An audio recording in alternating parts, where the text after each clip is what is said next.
everybody. We're excited to have you join us today. We'll get started in just a minute as folks continue to log in. As a quick reminder, we like to keep these webinars conversational, so feel free to engage with the chat throughout the session, and we'll address questions as they come up throughout the webinar. With that, I'll let our panelists introduce themselves. Edie, would you like to go first? Yeah, hi everyone. Nice to see it. Well, nice to be here in front of everyone, I suppose. Product manager here at Rockerbox. I lead the MMM product. Mitchell, would you like to introduce yourself? Yes, everybody, I'm Mitchell. I also work on the MMM product with Edie, but I do more of the operational side. I'm a data scientist working on completing model builds.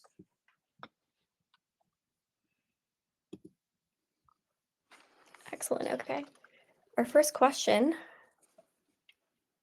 is, in simple terms, what are priors in MMM and how do they influence the model building process? Mitchell, do you want to take this one? Sure. So I'll try to keep it to simple terms, but it can be a bit of a longer explanation here. So priors are a part of the media mix model that tells the model what to explore when finding solutions about how media interacts with your KPI. So at its core, a media mix model and the insights that you want to get from it are an explanation, or for my example, I'll use an ROI model. It would be an explanation of how each media channel you have that you're including in the media mix model has an ROI, and that is basically the ROI multiplied by the spend that you're putting into the channel equals the KPI or your business outcome. And priors are important to an MMM because MMM is a simulation-based process. And as you let the MMM basically go through a list or a process of trying to explore the relationship between your media spend and your KPI, it needs to have a guideline for what potential relationships to explore. And so this takes the form of a distribution, and I know that may be a bit abstract, and I'll show a photo and talk through it in a few seconds. But it really means it is some information that you have going into the process of letting MMM run that simulation that you want to instill into it before you run the model. And that information is basically a belief. And so you would say, I think potentially that my channel is pretty likely to have an ROI of 3. And it may be also likely that it has an ROI of 9 or an ROI of 0. But I think it's more likely that it has an ROI of 3. And so what you've just said in a sentence is a prior in of itself. And then as part of the MMM process, you take that prior, that belief in what the actual ROI is, and you hand it to the MMM as part of the fitting process. And it takes that and it combines that with the evidence that it sees during the simulation to basically come out with your final result. So in the process, I'll say again, a prior is important because you are basically telling MMM what potential solutions or possible relationships that you think are possible. I think that an ROI of 3 for my particular media channel is more likely than an ROI of 0 or an ROI of 6. And you translate that into something to tell the MMM, and that informs the potential result because the final result in an MMM is a combination both of your beliefs and the evidence that the MMM sees. So I think Edie, do you want to chime in, or do you want me to talk a little bit here over potential graph, since that was pretty abstract? Yeah, I was going to bring up the visual just to help describe the setting of priors a little bit more clearly. Sounds great. So I will not overwhelm anyone here with the math or the technical behind this, but I wanted to give a bit of a visual behind what I just said. So we can take this as a visual representation of what I just said about a belief that a marketer might have about a particular media channel going into fitting an MMM. So how I would interpret this red line. So On the left-hand side, basically how high the line is, that would be the probability of that particular ROI, which is on the bottom. So if I'm reading this, I'm looking at the bottom left-hand side, that's an ROI of 0. In this particular shape, I'm saying that it's most likely that the channel has an ROI of 0. And that as we get up further into being a more effective channel within this model, that I believe it is less and less likely. And in order for the model to be confident about finding that particular estimate as a result, I need the model to show me more and more evidence to find an ROI of 8 or 10 or 12. Realistically, this makes sense, right? Because if you have all of your channels, it's pretty unlikely that a channel has a stellar ROI or a crazy high ROI. It can be possible, but the default assumption or the prior knowledge that you're giving the model going into the process is that I believe a media channel probably has not as much effectiveness or low effectiveness. It's still possible because there's still probability assigned to it as you get up there, but it's more unlikely, and we don't try that particular answer as much. And so again, I'll say MMM is a combination of the evidence that the model sees and your beliefs that you put into it, and that becomes the result. And so this belief here that's on screen doesn't necessarily exclude the model from finding an ROI of 10. It just says, I don't believe that the ROI is 10 very strongly. But if you can find a lot of evidence to point to that, go ahead. That's a reasonable result. And so I'll just give a couple more examples if I'm reading off this. So this also says for an ROI, so I saw a question, what is ROI? That would be return on investment. So ROI, return on investment. So if I put $1 into a marketing channel, I would expect to get $4 back in some benefit. And so I'm using revenue since they tend to be a little bit more standardized to interpret here. But if I'm looking at this graph, because the red line is half as high at 5 as it is at 0, that means that my belief is that it's half as likely that the channel has an ROI of 5 that as it does as doing very little. And a contrast to this, where this is pushed pretty heavily towards, prove me otherwise at 0, would be just a flat line across the graph. That says, I really have absolutely no idea. I'm not coming from a belief that it's either low or high. It just means 0 is just as likely as 2, which is just as likely as 8, and you should try all things equally. So these are just different ways to approach putting that potential information in. And I'll hand it over to Eddie next to talk about some of the sources of this belief that you can pull from when putting this information in. Great. Yeah. So the next question we have is about what are the key sources of priors we use in our media mix modeling. And as Mitchell said, there are many different ways we can get information about these beliefs. Some of them are going to be more concrete than others. Some are going to be more experiential.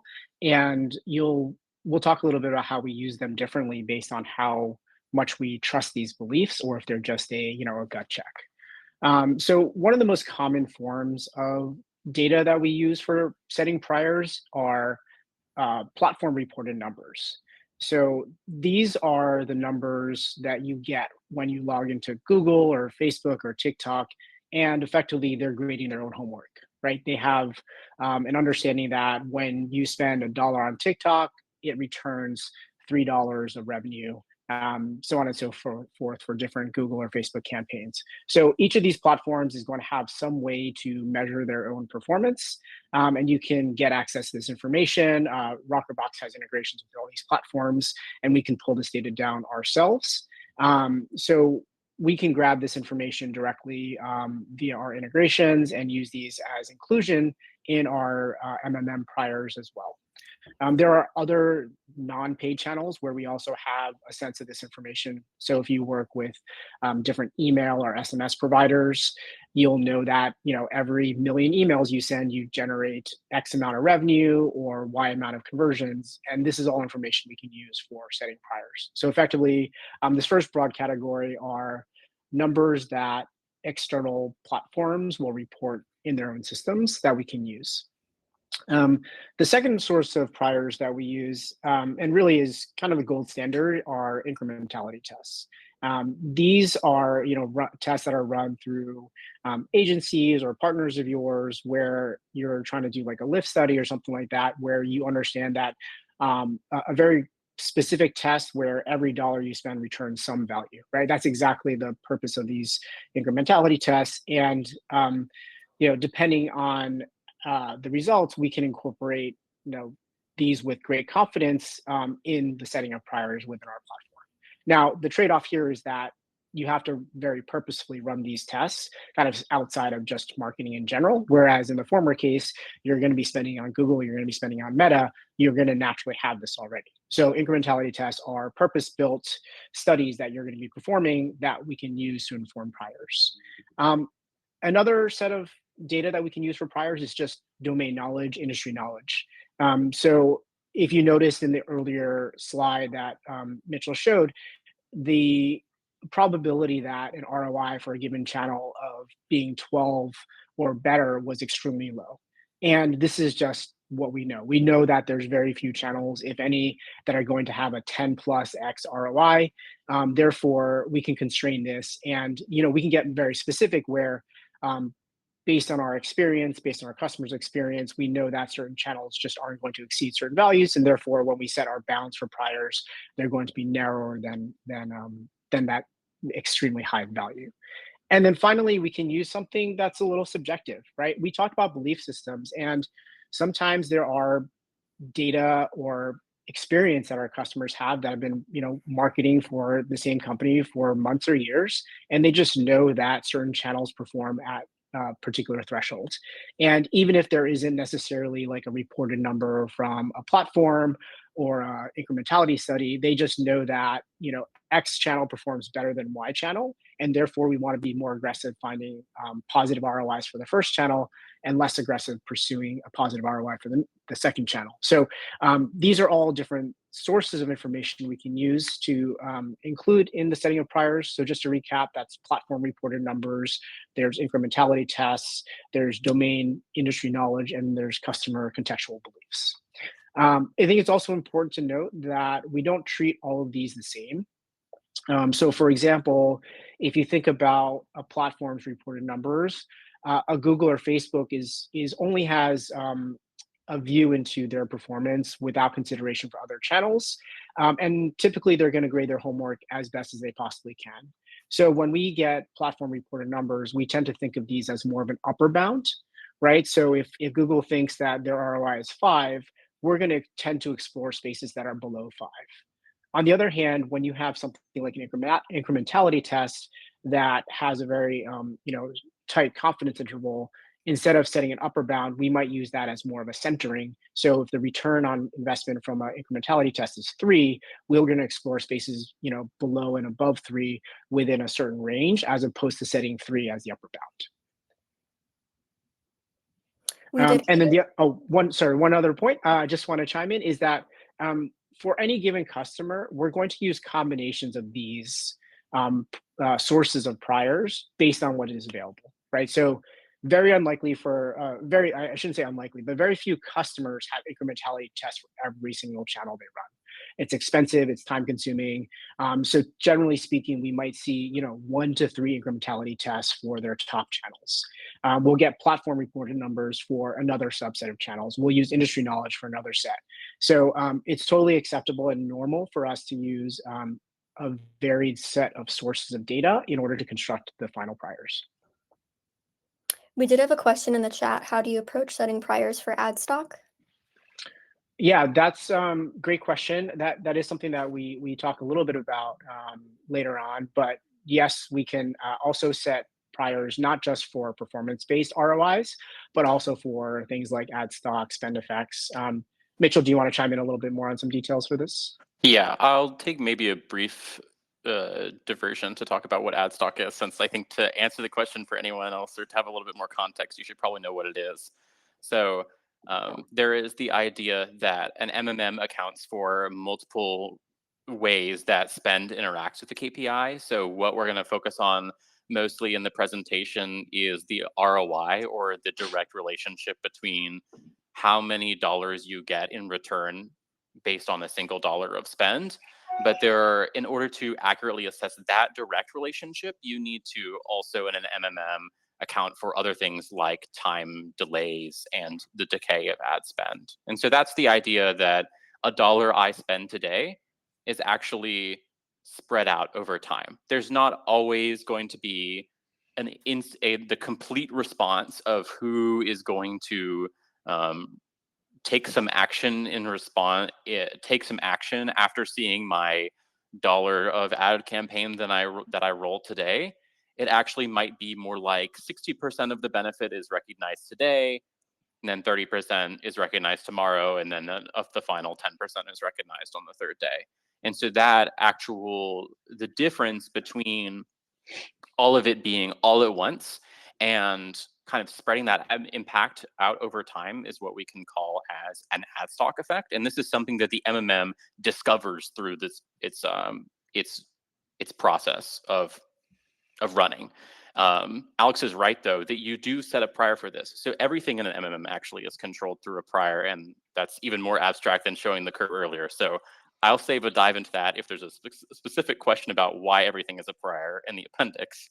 But the ad stock, or the delay effect specifically, is not something that we tend to set a very strong assumption on, just because that's not something that there's usually good evidence available for. You should definitely start with something that makes sense, that you'd be willing to accept, and I'll actually talk about this in the next couple slides some.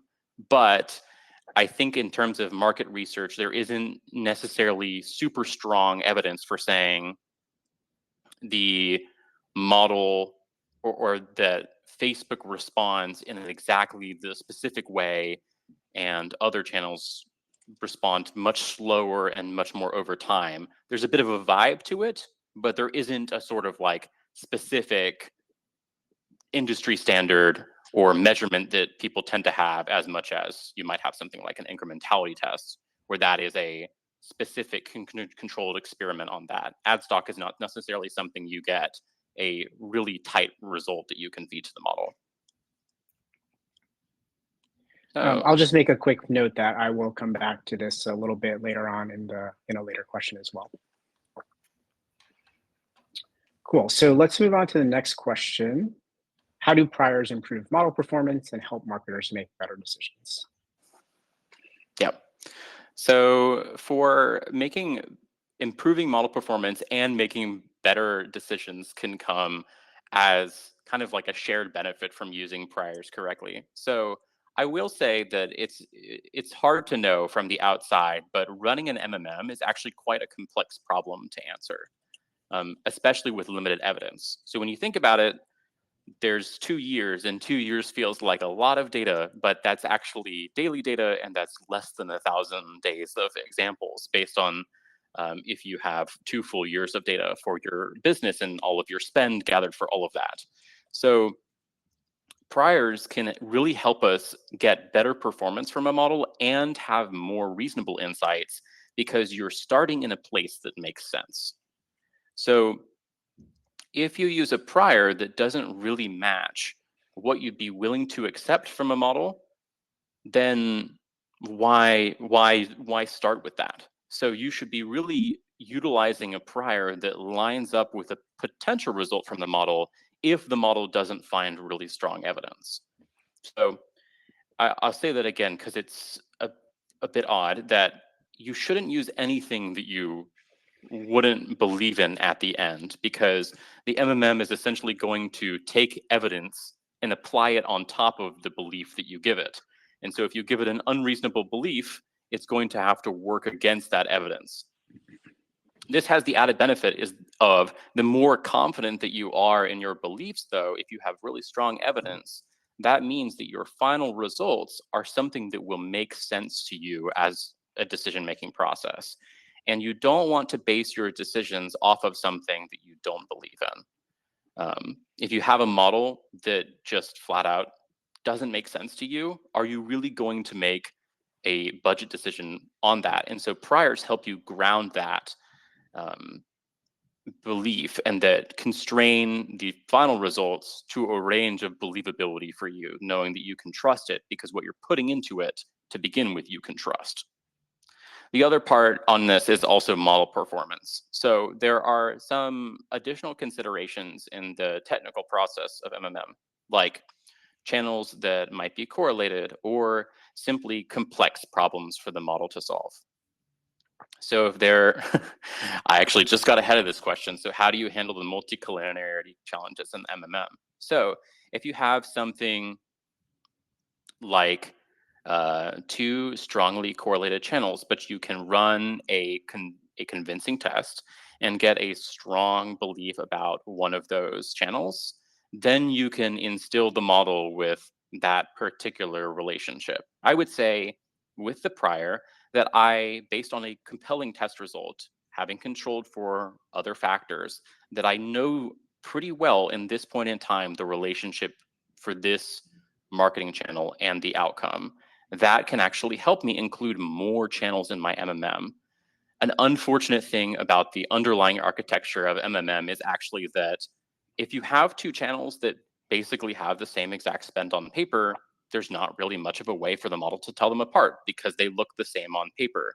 But by giving them a different prior, a different starting place to start from, and a strength of that belief, you can essentially take one piece out of the pie and say, I'm very sure about what the ROI is for this channel, go off and see what's left for the other channel without having a test about it. And that allows the model to both come up with something that agrees with your test result and also includes more channels, which then improves the model performance. We did get a question in the chat. Would you call the priors beliefs or ideally data-informed, data-backed professional opinions, hypotheses, or conclusions? I would call them the second. That's a far more accurate way to describe them, but also quite a mouthful. So kind of trying to keep it a mix of both technical and non-technical here. It's easiest to start from the point of explaining priors as beliefs, but as I will get to in my next slide, I'll explain why they should really be data-backed. Yeah, I think it'll be helpful to understand the decisions you go through when something is more of a belief to something that's more data backed. So on one end of the spectrum, like how does that impact your decision making for setting priors, Mhm. which is kind of related to the next question around what are some considerations in applying priors effectively. Yes. So the consideration here is that there is a trade-off between specificity and neutrality. So specificity, I would say, and neutrality, or there may be a better way to describe that, or those two sides of the coin. But what I'm saying is as you apply more confidence or really use a tighter prior when instilling it into MMM, you are going to take away from the model's ability to explore other options. So to harken back to the red line that I showed you earlier, I was saying that 0 is 2 times more likely than an ROI of 5 and maybe 10 times more likely than an ROI of 10. I wouldn't call that like a particularly super strong belief, but it's still a pretty okay. So thank you. I'll talk over the picture. So I wouldn't call it a very, very, very strong belief. But if this was maybe something like centered over 4, and it doesn't even allow you to try something down to 0, you've basically told the model that there is no possibility in the world that it's 0 to 2, and you've very, very tightly constrained it. That means that the model will, for better or for worse, find a result that agrees with what you've given it within that range. And unfortunately, since it is a simulation process, you do want to balance both the strength of what you're giving the model as well as the ability for the model to go out there and explore all of the potential answers to the problem. Some of these answers will look weird. What if if we use this exact same prior for every channel, it will at some point land on, what if all of the ROIs were 10, and it will just make no sense. But the point of it being a simulation is that it can look as it goes, simulating, and figure out what makes sense and what doesn't. So there is a trade-off here. If you are really specific about a belief, you restrict the model to not trying things often enough, and you basically say that my belief is so strong, if your belief is wrong, then the model is going to work so hard against you to prove otherwise that it may break down in the middle of the process. Or if you're very neutral about your beliefs, if you said it's equally as likely to be from 0 to 12, if there's no evidence to contradict that, then that means that the default from that is actually an ROI of 6, which is actually quite, I think, quite optimistic for a media channel.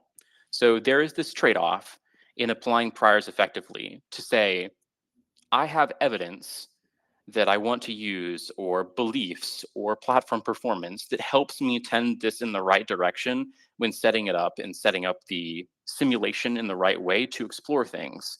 I want to make sure that the model accurately rolls in the beliefs or evidence that I found, and also doesn't exclude any particular answer too much and keeps answers out of the realm of possibility, because we don't want to just flat out produce a result.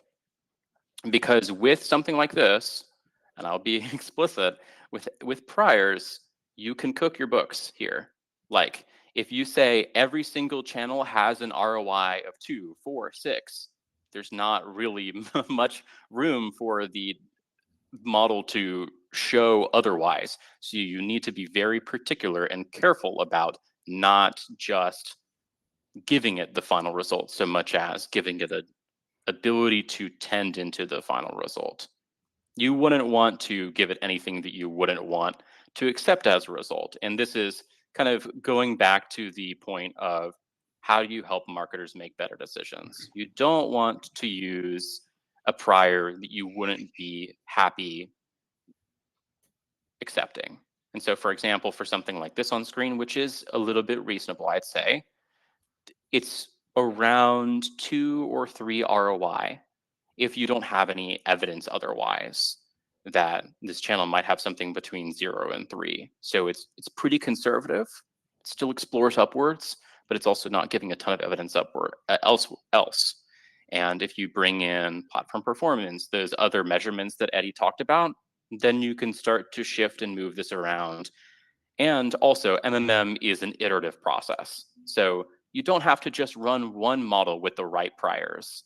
If you're running this for yourself, I actually encourage you to go out there and run 2 different models, isolate it down to one particular prior that you want to change that prior, run 2 models, and then look at how they change or how they are different from one another. And that'll give you a better idea of how sensitive is the model to my particular assumptions that I'm putting into it. And you can see for yourself that there's a lot of caution that you can have with applying something too strong. I'm going to take just a quick diversion, which is a little off script here, Sure. to talk about like all the work that our data science team goes into in selecting a final model output to put in front of our customers and share with them in our product and so on. So there's different angles that we look at in order to make sure that the model we produce, that we can stand behind and feel like we did a good job of presenting some results that make sense. So there's certainly a technical component, right? So we have a period that we will isolate that the model doesn't see. We're going to run predictions against it and see if the predictions are close to the actual observed KPI. And that's just a very objective number. Is our MAPE score within 15, 20%. And that's just like a very hard number. The other thing we also look at is, are the KPIs, or the ROIs that we see within reason? So as we described earlier, it's unlikely for ROI for a given channel to be 20x, 25x. But if they're all within, like, somewhere between 3 to 7, then that feels much more realistic. And then the last point we also layer on is, do we think that this matches how the customer has been operating, at least within some believability window, right? So we even if we know that the ROIs are all like below 7, if the customer very, very strongly believes that one channel is a 2 and not a 4, then that's something that we can look at in terms of the results and decide whether that the model that we've output matches those beliefs. So all this is to say is that there are many ways to produce a model to fit all of those parameters at the same time. Low MAPE score, ROIs that are reasonable to us, and then ROIs that are reasonable to a customer. And part of what Mitchell and the rest of the data science team does and works so hard to do is to produce a result that meets all three of those qualifications, so that we get to a result that our customers are happy with, because it's backed by simulations, it's backed by quantitative MAPE scores, it's backed by domain experience, and it's also backed by their own beliefs. So there's a lot of considerations that we go through when we build models to make sure that everyone's happy with the results. So let's go back to, so we got a couple questions here. So do priors come from benchmarks? As you gather these benchmarks by category and media channel, can you tap into these? So yes, we do have sort of industry-wide benchmarks we use for our priors. One of the things that I'll talk about in terms of things that we're looking at moving forward is to get more and more discrete versions of this, right? So right now we have like very broad.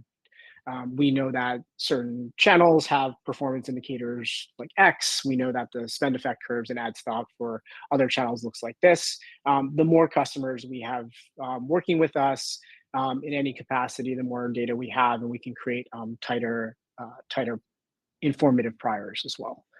And then there's another question: the spirit of trade-offs between setting strong priors versus letting the model recover the effect on its own. How do you treat setting priors on channels with varying spend share?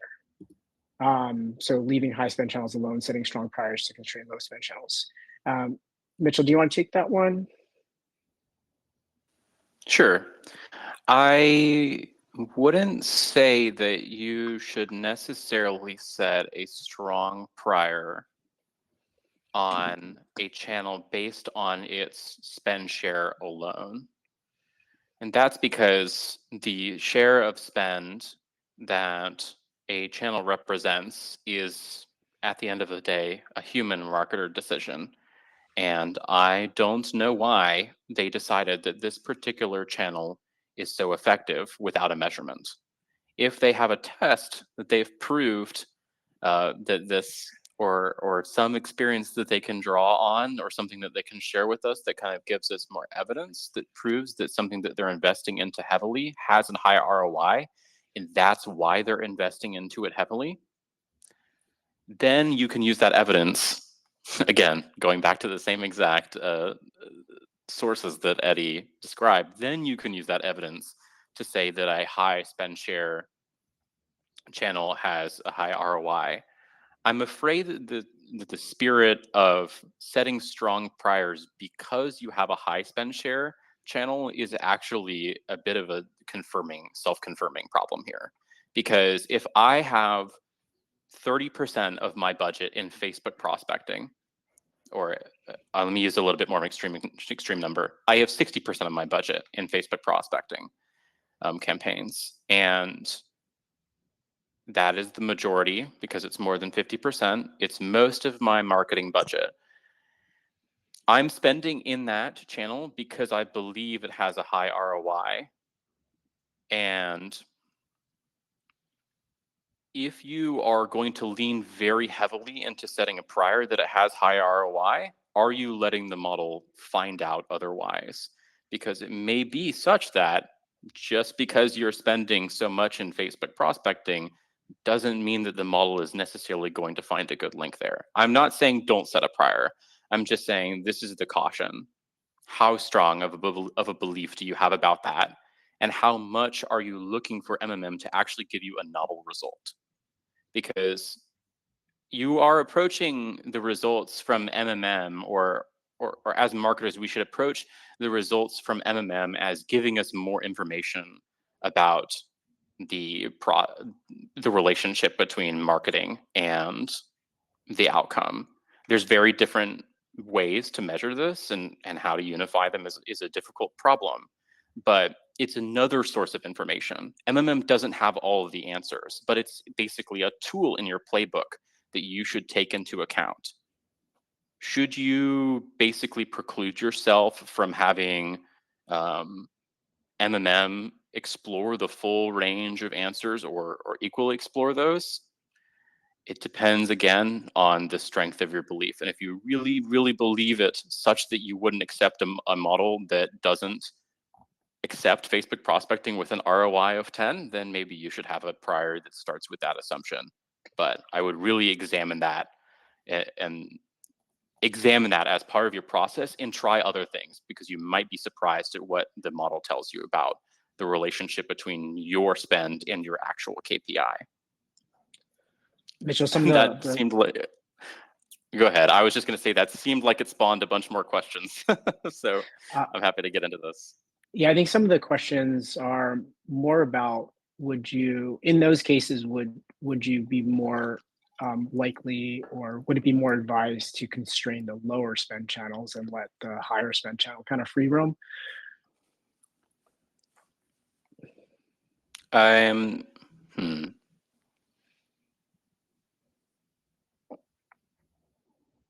guess the inverse of my initial explanation. What evidence do you have that the low spend channel should be constrained? Other than that you are currently spending at a low level in it. There's certainly an amount of the MMM can only pick up on signals of a certain strength. So really small channels may not even get included in a model. But if you have a small channel that kind of breaks, the potential, whatever your bottom bar is, to say, okay, well, at this point, this makes up enough of my spend where I'd probably want to include it in a model, you may be moving into a channel. That may be why the spend is low. And at that point, that to me on paper is no different than a channel where you just don't spend a lot, because you don't have a strong idea of what the performance is. There's nothing in the real world excluding your low spend channel from having a high impact dollar on dollar. It may be that you only spend $1,000 on Facebook prospecting, but it may have a high ROI. It's still relatively low impact, but that's because of the low spend level. But I don't see what part of the equation says it can't be a higher ROI just because it's low spend. I'll also add that like signal strength comes as much or more from variability of spend as it is the actual spend amount. Mm-hmm. So if you have a channel that represents 60% of your spend, but you never fluctuate that spend, and every day you dump $10,000 a day, it's difficult for the model to understand the impact of that, because as your ROI is changing like this, you have a static value. So the ROI is kind of all over the place.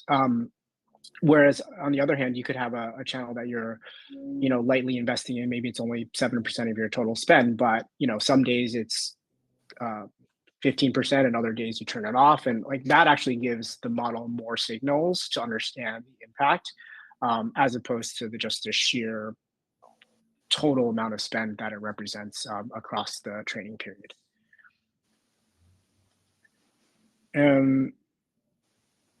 There's some questions around recommending, do we recommend that all channels have priors? How do we handle net new channels? And then also, incorporating test results into MMM. I think we spoke about the incorporation of test results for MMM a bit earlier, where incrementality tests that we feel strongly about, because the the results are strong and they're tightly bound, then we tend to use those as like the most tightly bound priors in terms of our results. So yes, we definitely we definitely incorporate incrementality test results. Compare that to something where it's like a platform reported number, and we might use that more just strictly as an upper bound. I say strictly, but it's like not definitionally strictly. Just that if Google is saying that their performance is a 7 ROI, then that'll be the top end of what we explore, and then we will explore spaces where it's actually performing worse. Whereas incrementality is more like the center of the ROI. I'll add a little bit more on that test result one, and I'll try to answer the do all channels have priors right after as well. Is that for the, I see you're kind of hesitant to adjust the betas in the model based on having a one-time result from a test result. Just because you have a test result doesn't mean you have to use it, is what I'll say. If it's very convincing, then maybe you should, but I would also hope that the model can find a similar result without being constrained in some way. And also that everything I'm talking about is relative, and it's all on a scale. So priors or the priors that you put into an MMM, it's a sliding scale of what you decide to instill. And so you can say, I have an incremental test result, or I have a test result for a channel, and that gives me an idea of what is most likely, but I don't want to strongly exclude anything. So you can have a weakly informative prior that starts in the right spot.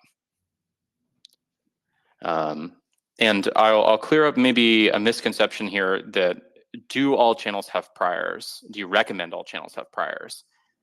All channels must have priors, actually. So when you're doing an MMM, you may think about, we're talking about applying how to apply priors and how to really, the hidden word here is how to apply custom priors, but all Bayesian models, you need to have a basis to start on, or a distribution to draw on. That red line, there has to be a default for it for basically every part of the model. And what we're talking about in the presentation is applying custom ones and changing that default. That doesn't mean that a default doesn't exist, though. So the default of itself is a prior. So when we say using priors, you are using priors running an MMM, even if you don't change anything, actually. There are default assumptions that the model makes. So I guess this is also a word of caution, right? Is that your model or your MMM probably has a lot of default assumptions about things that might not just be the media effect and how it relates to your KPI. Someone earlier mentioned ad stock. If you don't explicitly specify something for ad stock, if there's an ad stock effect, there is certainly a prior for how it for what it is going to explore.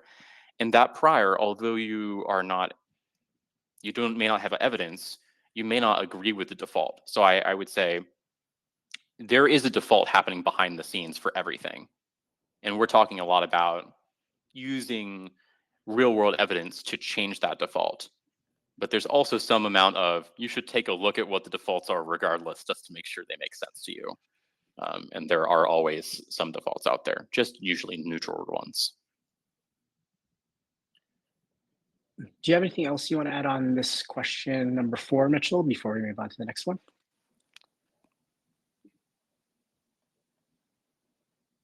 Just to drive home, I think that the MMM result is the combination of what you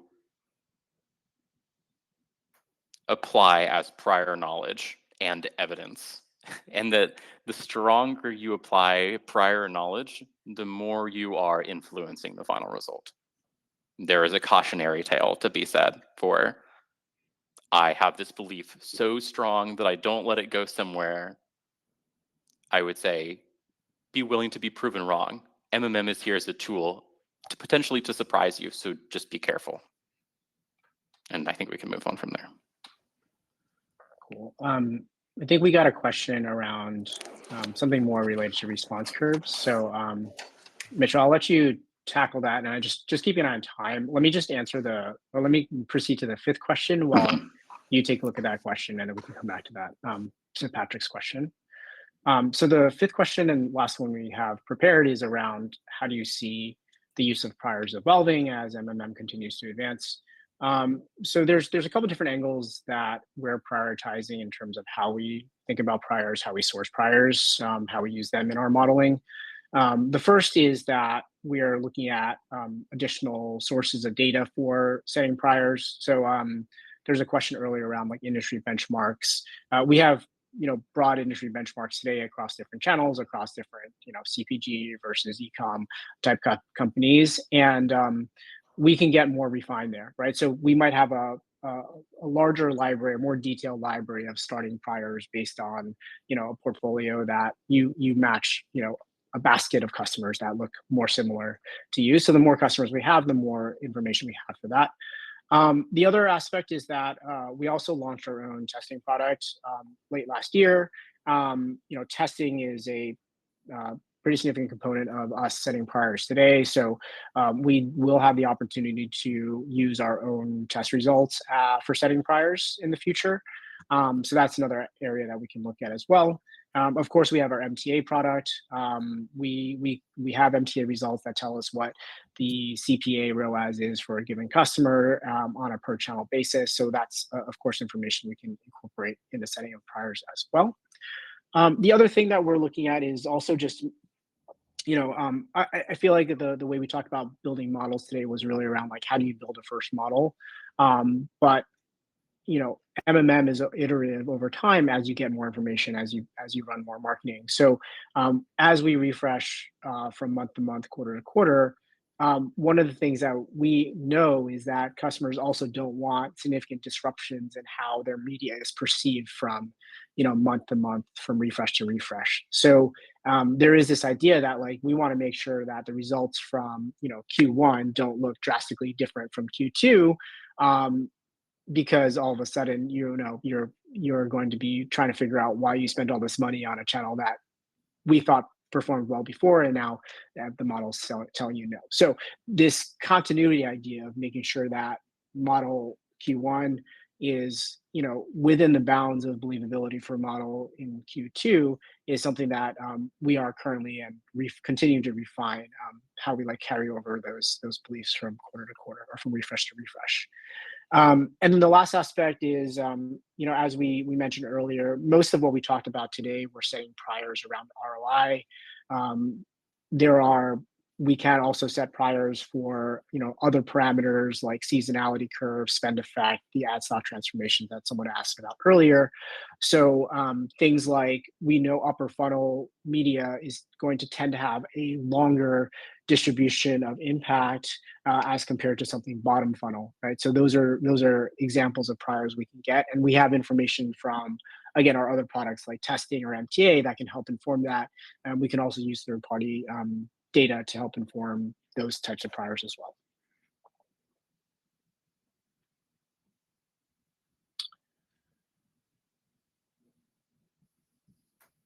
All right. Mitchell, do you want to cover this question from Patrick? Yeah. So I am not sure I fully understand your question, Patrick, so I'm going to do my best, and then if we want to hit on it again, I can take another pass. The key words from your question to me are hitting points of diminishing returns, and different MMM frameworks have a relationship with how MMM spend is I'll say that there are many effects that are measured for everyone. There are many effects that are modeled for an MMM. But one of them is the diminishing returns on an individual channel, and depending on what framework you use, and depending on what framework you use, the shape of how diminishing returns works is different. Depending on whether your model supports this or so on, I would say that if you have a belief that there are no diminishing returns in a channel, that is a prior that you can set. So if there's a parameter that controls the strength of a curve or the shape of a curve about diminishing returns, you can manipulate the priors for the parameters that shape that curve such that, and I'm going a little more technical here, I apologize. You can manipulate the priors for the parameters that shape that curve such that the diminishing returns on a channel is not very strong or not strong at all. I would be, again, cautioning tale here. I would be saying that why do you believe so strongly that there are no diminishing returns at all in the channel? Is that worth setting it as an absolute fact in an MMM? Because that means your result is going to include that fact. But if you have some evidence about there not being diminishing returns, or even just a belief, try setting a prior, see how it affects the model, because the entire set of results for an MMM changes with respect to one shift in how it's formulated. So you may find that the entire thing makes a little bit more sense to interpret as a whole from doing that. I hope that answers your question. I love this term that Linnea used, grading your own homework. I use the words cooking the books, but grading your own homework is a little bit more accurate, really. How do you avoid it? Again, cautionary tale. Take your priors. They're usually set in code for an MMM. I say make them visual to you. Take a look at them, graph them out, say, does this match what I would think? Because sometimes you can be saying, throwing numbers out there, and we are a little bit more visual than just numbers, which is why I had the graph on here to say, okay, I'm looking at this. Does the shape of this make sense? Because priors are a distribution at the end of the day. You should be able to graph it and see how it looks to you. There's also something that you can do, and this is going into the more technical side. If you're doing modeling, you can actually do what's called a prior predictive check, which says, if my MMM presents me no evidence at all, what would the result look like? And you say, all right, so I've set the prior for this particular channel, I've set the priors for these channels. Assuming nothing changes, this is how my results are going to look. And you should technically take a look at that, or you should take a look at that and say, do these results make sense before I even introduce any evidence into the process? And they should at least make some sense. And if you see that really the result is very tightly constrained, kind of the same thing as visualizing the input here, then you should move with caution. Again, priors are a sliding scale with how constrained they are. If you are grading your own homework, I would say you've come up with a test result. You have a strong belief in that test result, and then you don't allow any other answers to naturally evolve as part of the process of fitting an MMM. I would call that grading your own homework. If you have a test result and you have a prior that is centered on that test result and has the ability to explore other hypotheses,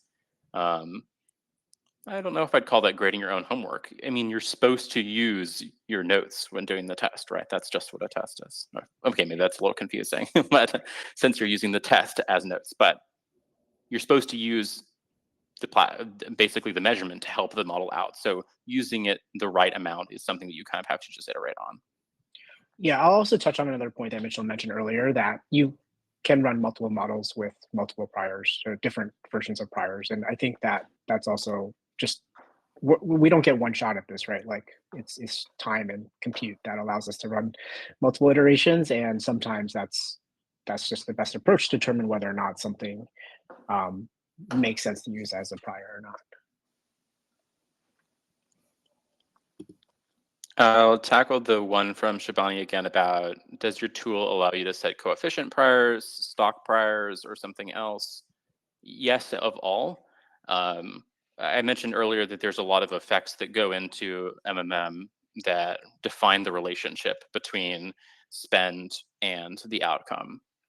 It's more complex than just deciding what multiplier the spend gets to ultimately end up as a KPI. There's all sorts of things like shifting the spend forward in time, or for what I would call delayed effect, really.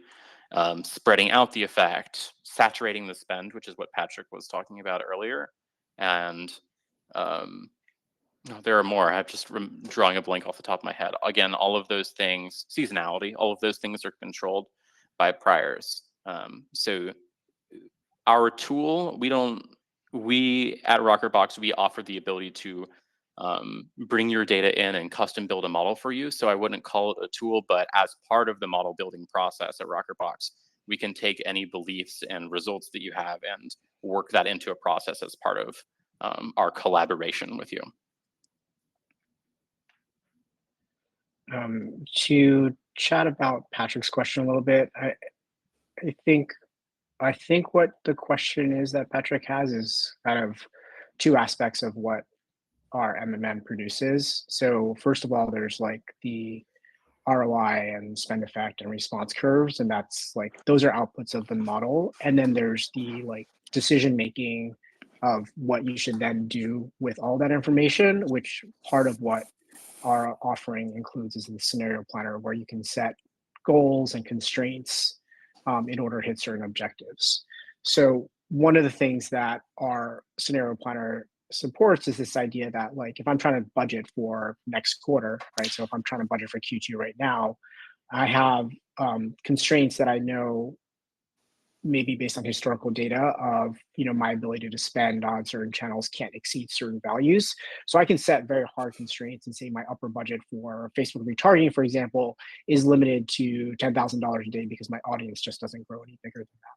So that's one aspect, is that our operational tools allow you to set very strict constraints. But then from a decision-making ability, or from an optimization ability, we are incorporating response curves in the decision making as well. So just because at the current spend levels of $2,000 per day, we're getting an ROI of 3, does not mean that when I spend my next dollar, I'm going to get the same ROI, right? You would imagine that as your spend increases, you're going to tend to have worse performing. And part of what our planner is incorporating is a response curve for every single channel that we build MMM feature model for. And therefore, there should be, you know, if all of a sudden the curve is starting to flatten out, we're going to then reallocate spend to a different channel based on the performance at that current spend level. I'll tack on one last piece here. And I think actually part of what Patrick is saying is that after a certain amount of media spend happens in a channel, there is no further ability to spend in a channel. So when optimizing a budget, there's basically a hard constraint on saying, I cannot go further with this channel. And that makes sense from an optimization standpoint, but how would you actually use a prior to show that to an MMM model or an MMM? I would say from the MMM creation standpoint, that would be very hard, because what you're doing is saying up until a point, there is a normal shape to the saturation of a channel. Suddenly, as you hit a very particular point, which you may not know exactly where it is, then you have a disjoint of saturation. Suddenly the channel is completely saturated. You can spend no more effective dollars. In MMM, you basically have you get to navigate all of the potential ideas of MMM, or that all of the solutions that it tries, and creating such a sharp point of disjoint would probably hurt your model quite severely. So I don't know that I necessarily recommend working it into the model building process so much as the budget optimization. Okay, Ariel, I think there's a question around the recording of the webinar. Is that something that we'll be sharing with the audience? Yep, we'll be sending that out shortly after the session is over. So. Awesome. And sorry, I put you on the spot. If there's other questions that come up after the fact, can they email Alias, or should they just email marketing ad or something? Yeah, they can email the marketing email, and I can put that in the chat for everybody, because I know we're running out of time.